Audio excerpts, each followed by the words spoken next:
Trời, nó cho gì không có kéo phải cắt thôi trời. Là xinh danh cái kéo kìa, được cái.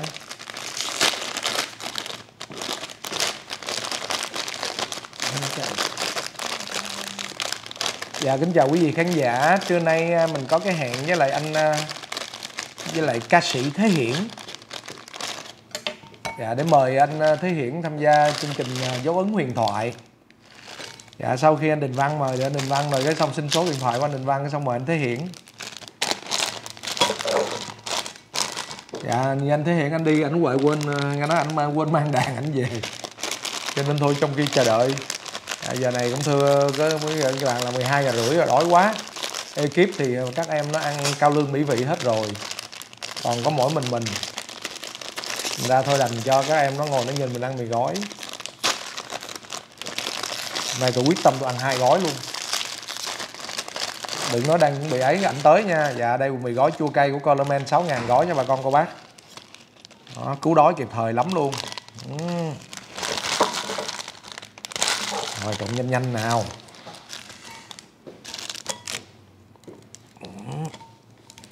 Ngồi bẹp dưới đất luôn ăn cho nó, chứ ngồi trên ghế cao quá. Lén lén luôn, đóng cửa ăn, chứ đúng ra quy định ở công ty không có cho ăn trong phòng. Mà cái quy định đó cũng tôi ra quy định luôn chứ không phải ai hết á. Bây giờ tôi phải lén lén, có ai nhìn thấy không? Chắc tụi nó không để ý. Trời ơi, kêu nhỏ này nó đem nước tương mà nó đem lên nước tương trao cục làm chi trời. Dạ, đây sản phẩm mới luôn, trao ông màu 27.000 một hũ. Không biết đúng nữa. Nói đại nha, không đúng thôi chứ đáng chịu. Như 27.000 hũ á. Trao cục, trao ông màu, trao mới luôn nè bà con thấy không? Chay mặn đều dùng được 100%, đậu nành tươi. Trời ơi, tôi kêu đem nước tương mà sao nó đem bé nó đem cho tôi cái này vậy trời. Thôi chắc trước mắt mình chỉ xài một ăn lẹ lẹ để ảnh tới cái mất công kỳ. Ảnh tới anh thấy mình khổ quá, anh không nhận cái tiền cát xe nữa. Kỳ lắm. À, phải có cái này nó cay nè. Úi.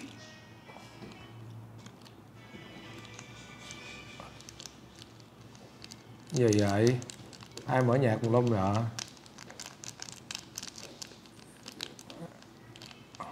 Con này cay lắm nha. Rồi chết cha, nó đổ ra từ lửa hết, chết tôi rồi. Rồi chắc phải lấy thêm cái gói cay nữa ăn cho nó đã. Anh Hiển ơi, anh từ từ nha, anh đừng tới sớm quá nha anh. Em ăn hết tô này em sẽ tiếp anh, em sao là phỏng vấn anh nha. Dấu Ấn Huyền Thoại. Dạ kính thưa quý khán giả, bây giờ đang chuẩn bị để quay ghi hình đợt thứ 2, 7 tập nữa. Đó, đợt thứ 2 thì trước mắt tôi cũng xin giới thiệu với quý vị các bạn là có anh Thế Hiển nè, có nghệ sĩ nhân dân Thu Hiền nè, rồi có ai nữa ta? Cô Trang đâu rồi?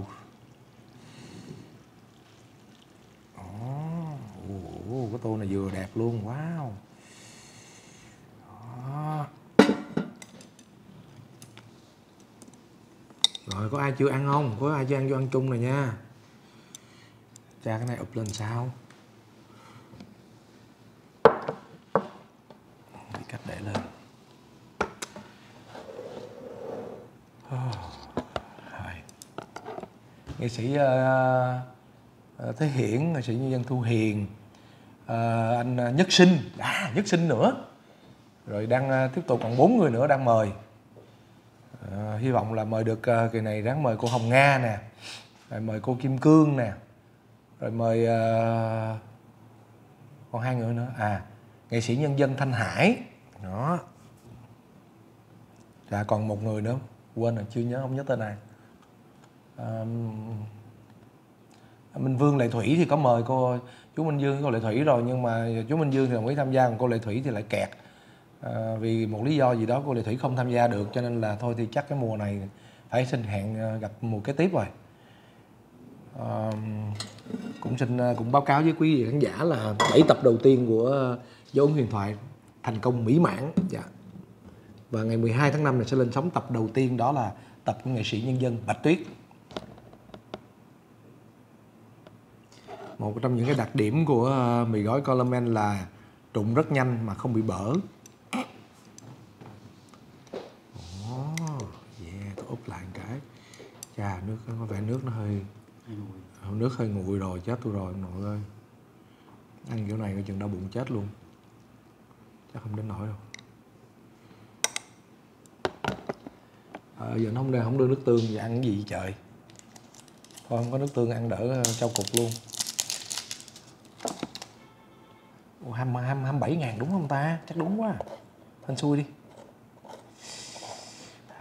Đây, trời ơi, kỹ quá. Hồi xưa trao cục ở nhà mình ăn đâu có kỹ vậy trời, giờ trao cục kỹ rồi chưa? Ôi ôi, cái này có đậu bắp luộc chấm hết sảy. Trời thơm quá.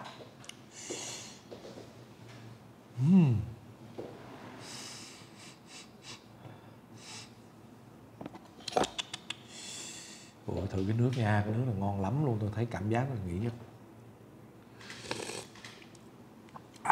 Trời ơi, nó thơm, nó ngọt. Béo ngậy luôn. Trong khi chờ đợi mì chín, thôi để lấy mì lát bỏ vô thử. Có ai ăn mì gói với bánh trao cục bao giờ chưa ta? Mình chắc là người đầu tiên quá. Rồi anh ơi, anh từ từ nha anh đừng tới gấp quá nha, dặn cô Trang giữ anh thể hiện chút xíu đi.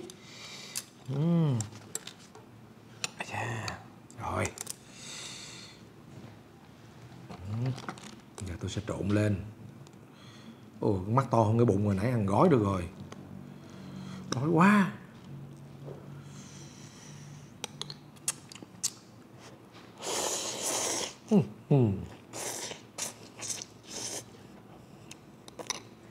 Tưởng nó nguội, cuối cùng nó cũng vừa.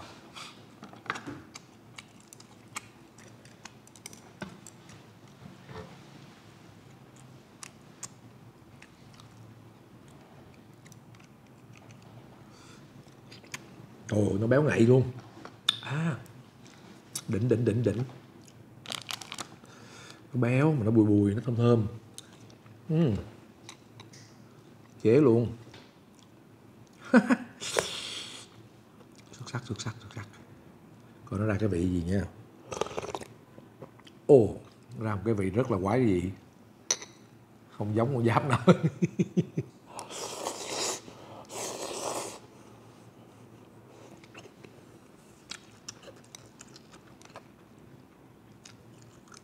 Chà, ngon quá.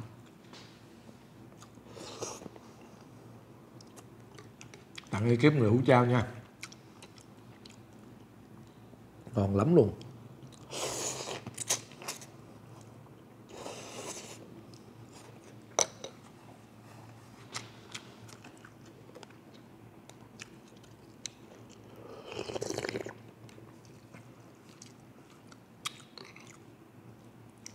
Mì gói mặn với chao mới thấy luôn.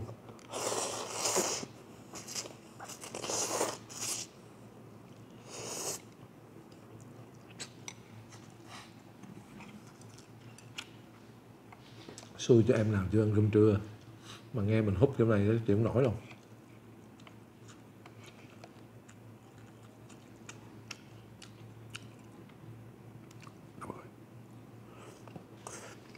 Sao ngon quá, béo ngậy à.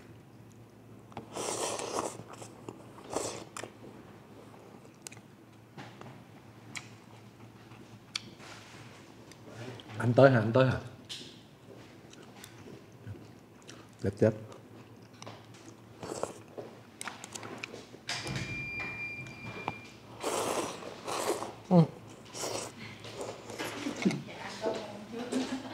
Dạ, anh chào anh.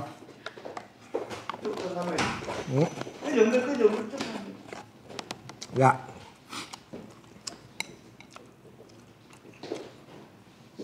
Em tính chờ anh nói chuyện xong rồi em ăn luôn. Mà em nghe nói anh để quên cây đờn á.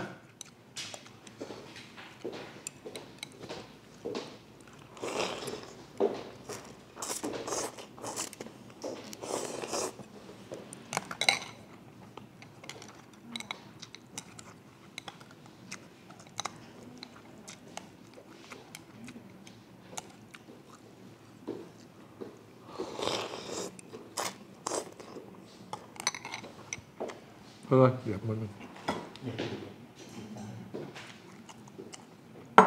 Trời nãy giờ quên ăn ớt luôn. Để qua bàn mình.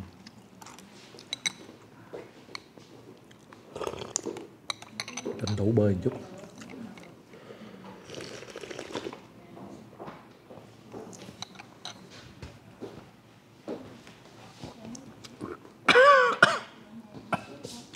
Quá đã.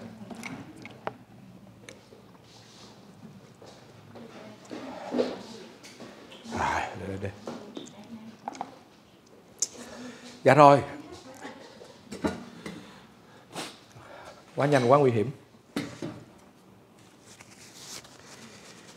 Rồi anh ơi. Dạ, cho em mời anh ngồi đây đi anh.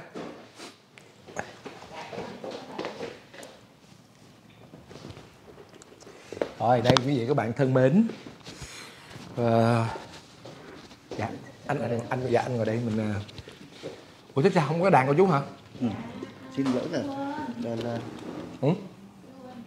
tôi phải xin lỗi là dạ tôi tưởng em mà may là cháu nó nhắc. Tôi phải xin lỗi, tôi phải xin em là giám đốc. Dạ thưa anh em tên Điền, Bửu Điền. Tên này Dạ Bửu Điền. Bửu Điền Hồi trước em làm HTV. Dạ em đọc tiếng Anh với lại tin quốc tế. Dạ hồi xưa em cũng mê anh đó. Anh Thế Hiển là cũng ngang lứa tuổi với anh Sơn nhà mình đó. Hôm nay anh cũng 60 rồi. tôi 67. Anh 67 rồi hả? 67. Ôi. Hồi xưa anh hát nhạc trẻ trung lắm luôn. Chuyện ai cũng có một thời chuyện dạ. Chuyện đời xưa, chuyện đời nay. Trời ơi vậy không có cái đàn nào ở đây hả? Có không? Dạ thế anh xin phép gắn anh. Chuyện đấy. Dạ. Đúng rồi. Chuyện đời xưa ngày nay là viết năm 84. Dạ. Khi mà chúng ta là khởi công xây dựng thủy điện Trị An. Dạ. Thì đó là cả chuyện đời xưa chuyện ngày nay ra đời thì đó. Dạ. Năm 1984. Dạ. Anh Tôn Thất Lập lúc đó viết một ca khúc Trị An nở vang mùa xuân. Dạ. Rất hay. Dạ. Nhiều tác phẩm ở cái năm nữa. Cô Uyên có qua đây trao đổi gì không? Nói chuyện không? Thoải mái thì mình cứ. Dạ. Ủa anh giờ anh còn hát nổi không? Có chứ, anh mới hát bình thường. Hát bình thường hả? Ồ. Sáng mai là hát Ủy ban nhân dân quận Nhất. Dạ. 7:30 là hát. Dạ. Mai hát 7 giờ sáng đã hát cho lễ hội ở Ủy ban nhân dân quận Nhất. Chuyện đời xưa, chuyện đời nay. Em nhớ anh có một cái bài cũng của thành phố của tôi nữa phải không anh? Viết là thành phố cũng nhiều. Dạ. Thành phố tôi yêu. Thành phố tôi yêu. Thành phố tôi yêu. Đó là giải của báo Sài Gòn Giải Phóng. Dạ. Ủa cái bài thành phố tôi yêu anh Đình Tự hào thành phố tôi yêu. Tự hào thành phố tôi yêu. Tự hào thành phố tôi yêu là viết sau đây, là dạ. viết cho cái đợt mà dạ. mà chuẩn bị khánh thành cái đường hầm Thủ Thiêm. Cho nên trong cái bài trong bài hát đó tôi đưa vào là dòng sông có hôm nay là dòng sông có thêm tên đường. Dạ. Đó là ngọn đường. Từ đáy lòng sông người vui chuyến xe ngược xuôi. Dạ. Phố xá lấp lánh ánh đèn cao sáng đêm thị thành dạ. phố tôi yêu, niềm hạnh phúc trong từng trái tim. Dạ. Tự hào thành phố tôi yêu. Anh cũng là ôm đi guitar thùng nè. Dạ đúng không anh? Dạ. Đang anh cũng đang người đó Gò Vấp là bút đi lên luôn. Ủa nhà anh ở Gò Vấp hả? Không phải, đang ngồi ăn với gia đình. Đang ngồi ăn với anh em ruột. Dạ. Em bàn chuyện gia đình thì em có phân điện với tôi chết rồi. Thôi tôi đi thẳng đến đây luôn. Trời ơi, tiếc quá quên cái đàn Hân không nhắc vậy đó. Thì sẽ một dịp nào nữa đi. Nếu một dịp nào đó chúng ta sẽ làm thêm. Dạ không sao anh. Tại vì chỉ là cái chuyện mà talk show này kia nói chuyện thì rất tự nhiên, không cần phải đưa kịch bản gì cả. Mà các bạn cứ hỏi cái gì tôi sẽ nói lại. Riêng này tôi quen rồi. Ủa anh cái bài đầu tiên anh cái sáng tác đầu tay của anh là đầu tay của tôi là Khi bong bóng bay. Viết năm 1982. Ngày xưa khi còn bé thơ tôi thường thẫn thờ nhìn bong bóng muôn màu. Mẹ cha cho chiếc bóng bay, tôi vui say đùa vui với bóng. Đó là năm 82, bắt đầu là đầu tay. Sau bài đó là đến cái bài thứ gì là Hát Với Anh là nó rộ lên. Cái bài một ba lô của chúng Duyên Vai đó. Cái bài năm đó 83 viết ở biên giới phía Bắc.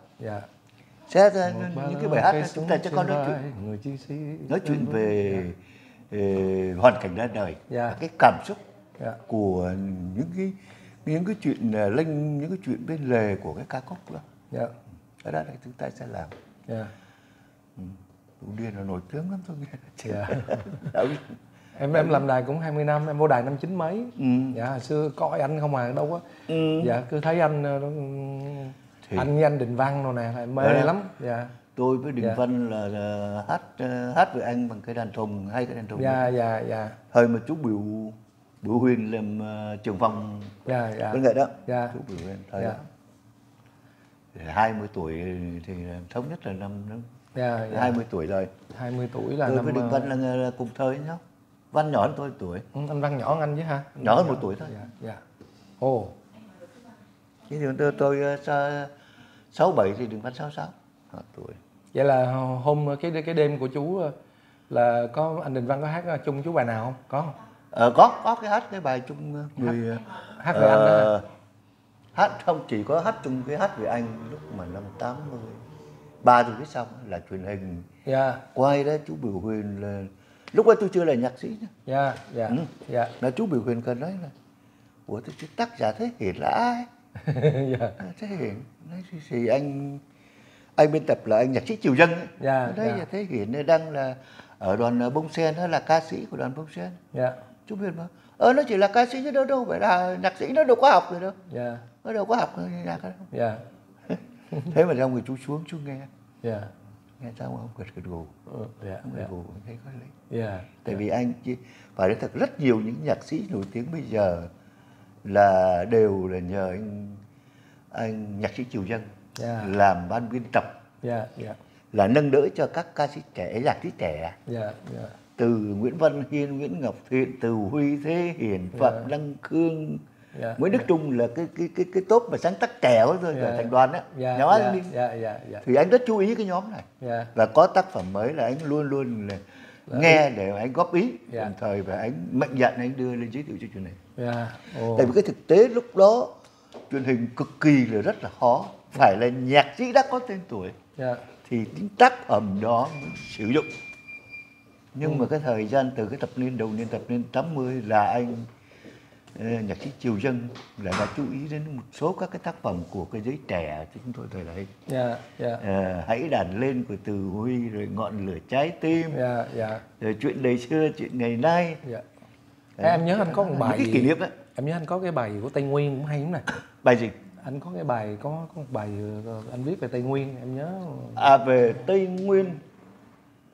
Về Tây Nguyên thì tôi có viết ca khúc là em nhớ có một Chờ bài... Anh Bên Bếp Lửa Hồng của thơ, với một ca khúc là Mùa Hè Xanh. Tây Nguyên mùa hè xanh. Tây Nguyên. Tây Nguyên mùa hè xanh là cái top là lúc đó là đi cho sáng tác cho thanh niên tình nguyện. Tây Nguyên mùa hè xanh. Cái chất Tây Nguyên. Chất Bắc, chất Nam Bộ thì là có bài Hoàng Hôn Màu Tím mà tôi có giới thiệu đó. Hoàng Hôn Màu Tím của anh luôn hả? Của tôi. Tôi đã viết. Em cứ tưởng là nhạc đó chắc nhạc xưa chứ. Của tôi đấy. Tôi viết năm 91. Các nhạc sĩ, các thầy tôi ở nhạc viện đấy nó là thể hiện được cái là đa phong cách. Cái sáng tác. Tức là tôi nắm bắt được cái điệu thức của từng vùng từng miền. Thì tôi mới bắt đầu tư duy để viết. Phải nắm được Bắc Bộ thì vì sao, miền Trung thì sao, Huế thì sao. Tức là cái ngữ âm của từng vùng miền, cái điệu thức của nó thì nó có cái riêng hết. Cho nên mình nắm được cái đó thì sáng tác cái gì. Bây giờ anh vẫn còn hát. Anh vẫn hát tốt luôn hả? Có đâu, vẫn hát tốt. Vậy chương trình mình là chú tính chú hát. Ở đây mình không có cái Bluetooth đâu không? Tôi mở máy nghe. Mở qua Bluetooth nghe số bài. Thế thì cái quá trình sáng tác nó là cái sự là đi nhiều. Tại vì tôi là ca sĩ của đoàn Bông Sen mà. Đi khắp đất nước. Thì mình mới đi khắp nước thì mình ghi nhận. Mình mới có tác phẩm. Đó là cái vốn sống của người sáng tác, người ta thì cần cái vốn sống. Thì những cái đó nó cộng hưởng lại thì anh cho tới giờ này anh sáng tác khoảng bao nhiêu bài anh nhớ không? Bây giờ anh cho tới giờ này là anh khoảng bao nhiêu sáng tác? Tôi khoảng 200 ca khúc. Trời. Không, tôi viết ít đấy. Đó là tôi viết ít. Tôi viết ít và chắc, khúc. cho nên tác phẩm tôi ít và chắc. Còn nhiều cái chưa khai thác. Dạ. Gần đây anh có sáng tác nào mới không? Gần đây cái đấy nhiều chứ. Tôi là viết cho hội âm nhạc này, viết cho những cái chủ trương của thành phố, ngay cả bầu cử tôi cũng viết. Bầu cử cũng viết. Nhạc sĩ chuyên sáng tác nhạc viết cho Tuổi Hồng, viết Em Yêu Tuổi 15 rồi hát cho vui lên. Rồi tôi viết cho các công ty, các tập đoàn, các công ty xí nghiệp, cả trăm tập đoàn công ty xí nghiệp rồi. Cái bài thương hiệu ca. Tôi có 68 ca khúc cho bộ đội. Chuẩn bị tôi ra cái tập nhạc những hát về anh nhánh rừng nữa, để gửi tặng cho nhánh Lan cho Rừng, Bộ Quốc phòng. Nhánh Lan Rừng đúng không? Nhánh Lan Rừng là gọi là anh luôn, là anh sáng tác. Tóc em đuôi gà. Này cô bé có mái tóc đuôi gà. Nhông nhông trái làm con ngựa. Dạ. Chỗ nhạc thiếu nhi luôn. Rồi dấu chấm hỏi viết về đứa bé mồ côi. Lúc mà Mỹ Tâm chưa nổi còn hát cái bài dấu chấm hỏi tôi, rồi còn múa là còn hỏi tôi là chú thấy con múa được không? Nói cháu hát thì được nhưng cháu đừng múa, thì múa nó có cái ngôn ngữ múa, chứ còn tự phát rồi đó không phải. Múa là có cái ngôn ngữ múa, các động tác, các ngón tay, các tạo dáng gì nó có ngôn ngữ riêng, cái đó phải học thôi. Chứ không phải là cứ cua quàng hay là múa đâu. Không mà cái ấn tượng về anh làm nhớ anh vui lắm, lúc nào anh cũng vui, cũng nụ cười đó đó. Trời rồi ra anh cao anh đứng nhông cha làm con ngựa. Tôi cõng từ Xuân Mai, Xuân Nhi rồi Tường Huy rồi cõng cái gì nó lớn hết trơn. Thì chịu thôi. Đúng rồi, thời gian hay hát nhạc thiếu nhi, hát cái bài nhông. Các cháu cộng các cháu quay hình video, trời nó còn video. Rồi có một số các ở bên Thúy Nga Paris là sử dụng ca khúc tôi nhiều lắm đấy. Hoài niệm dấu yêu mà Đôn Hồ với Hoài niệm dấu yêu. Bài đó hát sao cô? Hoài niệm dấu yêu nhiều. Hiện nay mấy cái chương trình là dự kiến là mới 6 bài. Tôi đang tính là hát cái Hoài niệm dấu yêu với Như Hảo. Lúc mà em Ngọc Hân có vậy tôi đề nghị là cái Hoàng hôn màu tím thì để cho là để cho dạ chị Phi Nhung là kính mời chị Như Hảo hát. Phi Nhung. Phi Nhung trong các ca sĩ hát thì Phi Nhung là hát tôi thấy là chứ anh thích nhất rõ. Dù là chị Hương Lan là đã hát đầu tiên ở bên Thúy Nga Paris nhưng bây giờ là Phi Nhung hết. Là hát cái bài Hoàng hôn màu tím. Vì cái bài đó nó phải có chất hò Đồng Tháp vô. Mà lúc mà ra cả cái đàn này. Lúc mà có phím không? Không cần phím, đối tay.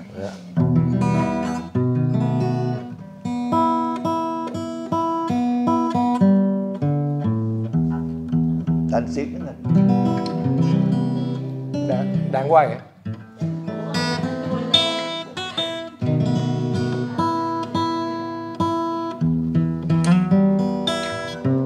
Người mẹ và hoa sữa trắng cũng là một cái ca khúc viết về thương binh. Người mẹ và hoa sữa trắng.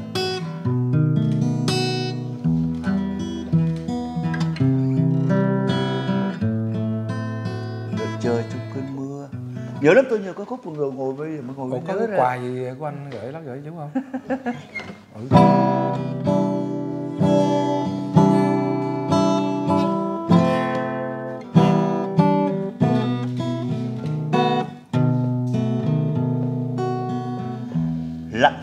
Lặng thầm. Biết phải là thầm. Bao đêm. Ủa anh cái bài đó hay là thầm. Bolero giờ nó mới đúng đấy. Đi ngang nhà cô bé học. Ủa sao cái bài đó nói tưởng của Vũ Hoàng không phải? Hiển. Bài đó em thuộc nha. Bởi tôi biết là lúc mà học ở nhạc viện đó, các thầy cô nói Thế Hiển là sáng tác đa phong cách. Có quá nhớ là cái bài đó của anh Thế Hiển. Bolero cũng được, dân ca cũng được, trù cũng được. Tôi biết cả Quảng Nam nữa. Ra cái Quảng Nam nghiên cứu ngữ âm rồi viết. Ủa sao kỳ vậy ta? Lúc đó thì là người ta cứ nghĩ là cái Bolero là phải Vũ Hoàng, chứ không thể nào nghĩ Thế Hiển đấy. Anh nhớ là Lặng thầm của anh Thế Hiển. Như nãy anh mới search. Tại anh ghiền hát bài đó, em Bài gì? Bài Lặng Thầm á. Lặng Thầm là thế, chắc nó sẽ hiểu. Bao đêm rồi. Anh hát tông nào anh? Bao đêm rồi tôi lang thang phố vắng, đi ngang nhà cô bé học cùng trường, dáng em gầy mong manh như lá cỏ, mái tóc huyền ông thật dễ thương. Tôi thẫn thờ ngờ bên hiên vắng, cứ đứng chờ như nắng hạ chờ mưa, và đến về ngơ ngẩn thức làm thơ, trang giấy trắng thay tình tôi mộng. Cô bé ơi áo dài bay trong gió, chiều tan trường tôi lặng lẽ theo sau, lời ban đầu gặp lại gần chưa dám nói, đều đến lặng về thao thức suốt cánh thâu.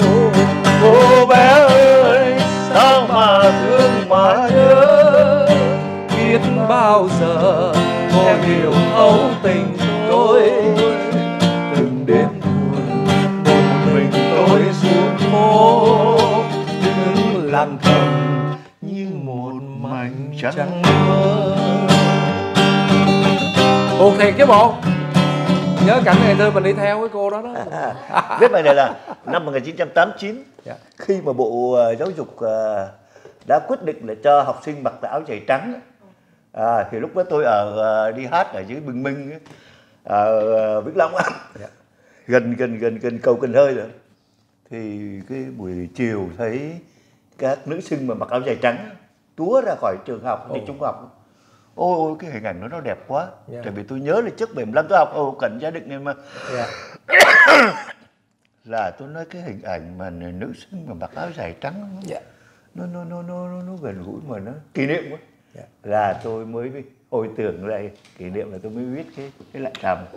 Chứ không phải là vì anh cứ anh bao đêm rồi lang thang phố vắng là anh gặp cái cô đó không phải? Cái đó nó là tôi muốn nói là gì? Cái nói là lang thang phố vắng đây là một cái cách mình cho rằng mình đang thầm yêu mà. Rồi là đi xuống thôi, hoặc là đi mua gì cũng cứ cho là đi lang thang. Không lẽ giờ tôi viết bao đêm rồi thì đi mua thuốc lá, đi ngang nhà cô bé học cùng trường, đúng không? Đó là nào nó bảo là bao đêm rồi tôi đi mua thuốc lá, đi ngang nhà cô bé học trường được. Mình phải thi vị hóa đi. Mình phải tưởng tượng như mình đang si tình thì mình làm thơ được. Mà rốt cuộc thức một đêm, cứ tưởng tượng thức đêm muốn làm thơ mà làm thơ không biết được chữ nào hết. Trang giấy trắng thay tình tôi mộng, có biết được đâu. Cứ tưởng là khi yêu là mình sẽ trở thành nhà thơ. Cũng giờ cứ không ai mốt mình muốn làm đạo diễn, mình cứ mơ đi. Được.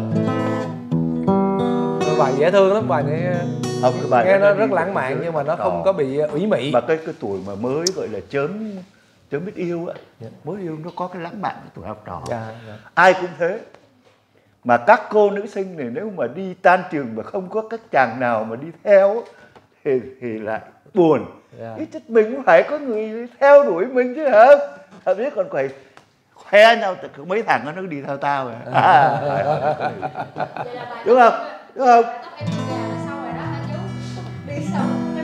Tóc em đuôi gà. Tóc em đuôi gà là sau Lặng Thầm. Tóc em đuôi gà nó cũng là cái sự hồi tưởng. Ngày xưa tôi học ở Hồ Cận Gia Định này, thì cái trường Lê Văn Duyệt là trường nữ. Đó.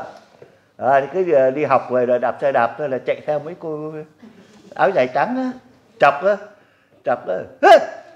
cho mình theo giới rồi.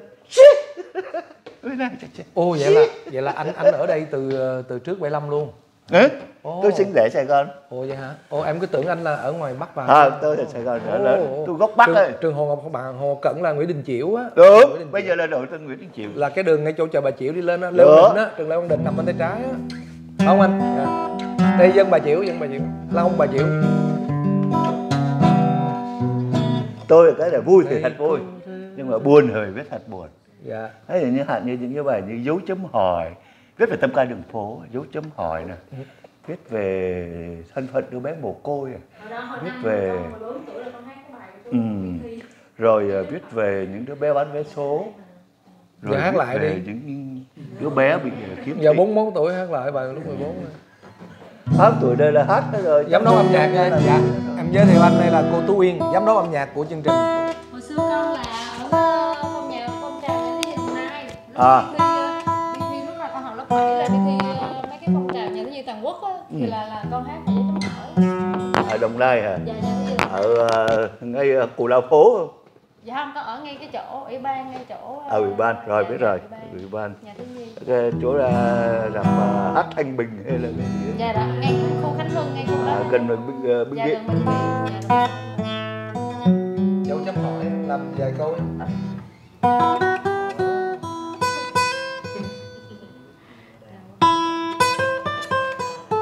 Bài Mỹ Tâm hát bài dấu chấm hỏi.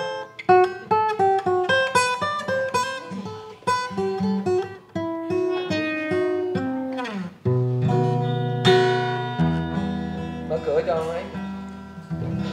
Mỹ Tâm là hát dấu chấm hỏi. Tóc Tiên tôi dạy cho hát, còn tập ở nhà là lúc đó phải quỳ xuống sao rồi diễn sản. Tóc Tiên á hả? Tóc Tiên. Trời ơi, học trò. Dạ. Bố mẹ đưa đến. Tôi đưa ra Hà Nội, Tóc Tiên tôi đưa ra Hà Nội biểu diễn, lúc đó 15 tuổi, ai cũng nói là sẽ truyền vọng, sẽ trở thành là ca sĩ nổi tiếng mà đúng. Đúng thật nha. Dạ. Tóc Tiên nó hát bài gì ạ? Dấu chấm hỏi luôn. Dấu chấm hỏi luôn. Còn cái bài người mẹ và nhành hoa sứ trắng đó chú. Bài gì? Người mẹ và nhành hoa sứ. Người mẹ hỏi đi trắng.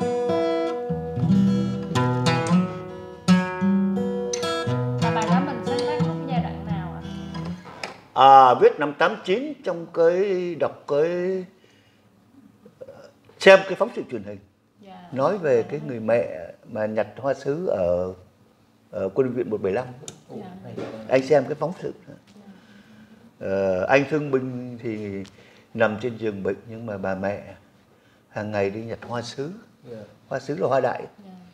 Có một điều là trong Nam mình là 6 tháng mùa mưa hoa sứ không nở. Bởi cho cái trời mưa tầm tã mà bà mẹ lần tìm một cánh hoa hiếm lắm, thương con mà làm phòng hoa sứ đem ra chợ bán để mưu sinh. Mới thấy cái cám cành của những cái nỗi khổ của những gia đình, ví dụ như mẹ của anh thương binh, rồi mẹ ở trong đó vừa phụ với y bác sĩ trông coi cho con mình. Tôi muốn nói cái tình mẹ lớn quá. Thế là tôi xem xong cái phóng sự đó là tôi nghẹn ngào luôn, tôi lấy bút ra bắt đầu viết luôn. Người mẹ và hoa sứ trắng. Bài nói về cái tình của mẹ bao la đó. Tất cả chúng ta, mẹ chúng ta là tuyệt vời. Trên cuộc đời là người phụ nữ tuyệt vời nhất đối với chúng ta, chưa hẳn phải là người vợ hay người yêu, chính là người mẹ. Mẹ của chúng ta. Các bạn thấy không? Cái món ăn nào mà mẹ làm cho chúng ta ăn đó, nhỏ chúng ta nhớ suốt đời. Chưa chắc là chúng ta vợ cho ta nấu ngon bằng mẹ. Ai cũng thế. Tại vì chúng ta trải qua một cái khoảng đời gọi là được mẹ nuôi nấng. Mà cứ chú ý hết ba đánh đòn thì mẹ lại can đấy. Bị bố đánh đòn bao giờ mẹ cũng can hết, mẹ cũng xin cho hết. Chính cái tâm hồn, cái tình cảm của người mẹ đối với chúng ta là có thể nói rằng là điều vĩ đại nhất trên cuộc đời này.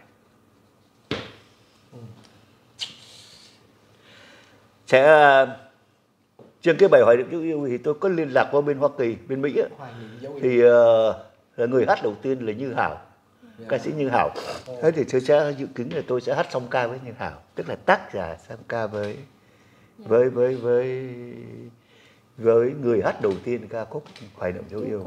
Chú con giữ liên lạc với con Hảo. Đã liên lạc thì hiện nay thì là đã chết người rồi, thì đang là Như Hảo là đang đợi để về Việt Nam để thăm nhà Tây Ninh. Nếu trong quá trình chúng ta quay hình và có dịp nào để chúng ta phải tính cái khoảng thời gian để rồi Như Hảo sẽ bay về vào tham gia với chương trình này. chắc không kịp quá đó.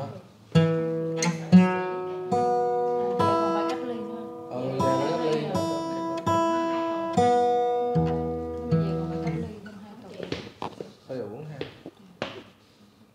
Thôi để từ từ rồi chúng ta dự tính thì chừng nào sẽ thu hình. Tôi không biết thời gian. Ngày mấy? 14 tháng 5 á. Ngày 4 tháng 5 này hả? 14 tháng 5. Được rồi, tôi sẽ báo nó bay về kịp thì bay về. Không có. Cách ly thêm 14 ngày. Nếu mà chị Hảo về còn cách ly thêm 14 ngày nữa vậy. Là không kịp á. Không, cách ly là cách ly tại nhà 14 ngày. Không kịp, nếu không kịp thì để tôi tính phương án khác. Chọn ca sĩ khác đó. Dạ. Còn bài Hoàng hôn màu tím thì hôm trước chú có muốn hát với chị Phi Nhung hát. Dạ. Phi Nhung thì đã có sẵn nhạc rồi. Cái Phi Nhung á thì nhạc đã có sẵn rồi.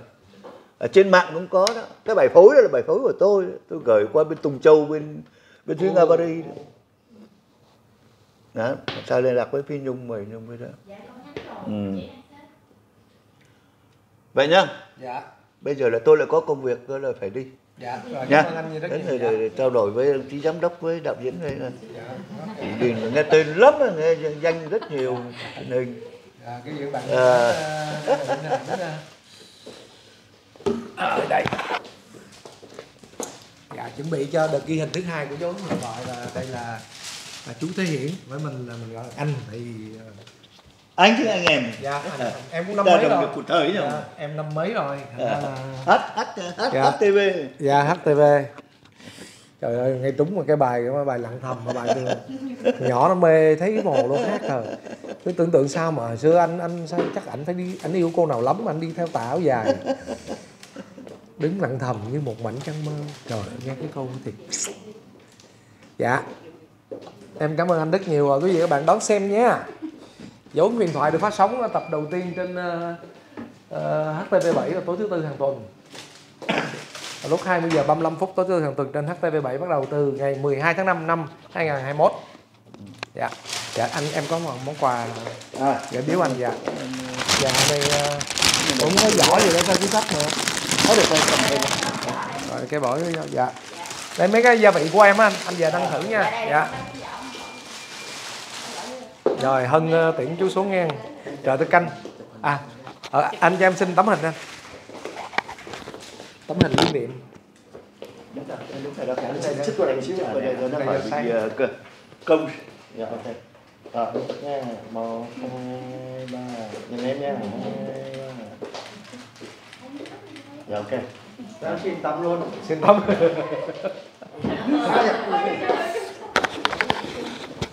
Này gọi là đam mê danh vọng nè, người đàn ông áo trắng là đam mê danh vọng.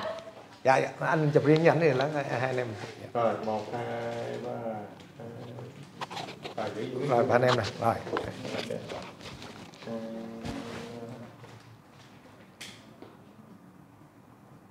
Rồi em chụp máy luôn nha. Có ai muốn chụp không nè? Rồi em chụp nha. 1, 2, Cô Yên nè. 3. Số 1 luôn anh ơi. Thì giống dưới sơn. Dạ ok. Rồi, cảm ơn anh. Dạ. Dạ anh Sơn thì đạo diễn bên đài đó anh. Dạ sinh năm 57, nhỏ hơn anh 2 tuổi. Dạ.